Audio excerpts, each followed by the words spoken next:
Well, Jessica, when you live in this part of the country, you know when it comes to weather, anything goes. Well, these plows behind me, well, they haven't hit much pavement this winter, but they are ready to take on the worst of the storm this week. And a lot of locals are taking advantage of this weekend day to get ready to stay indoors. The massive salt pile in Yonkers is ready to be whittled away on Tuesday as the anticipated snowstorm heads our way. No, I'm not looking forward to that. Nevertheless, a significant snowfall could leave many stranded at home.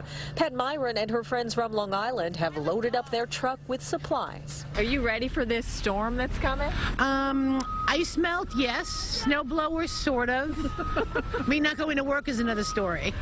Yeah. I'm hoping they just say, you know, stay home, be safe, and that's what I'm praying for. This Home Depot in Yonkers still had shovels in stock, but already ran out of bags of salt.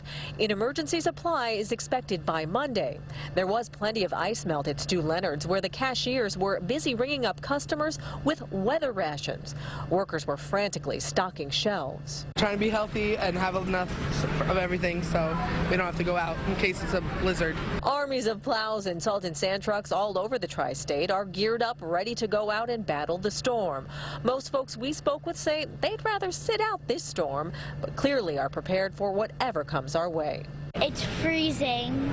I don't want it. I feel confused because I thought it was supposed to be springtime, and then I found that it's not, and because of this big snowstorm. So I have mixed feelings about this. I'm confused with it. We're New Yorkers, though. We can handle it.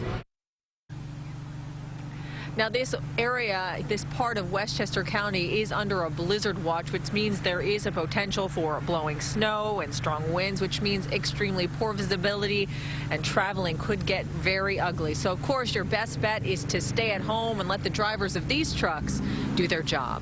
We're live in Yonkers tonight. Hazel Sanchez, TV 1055.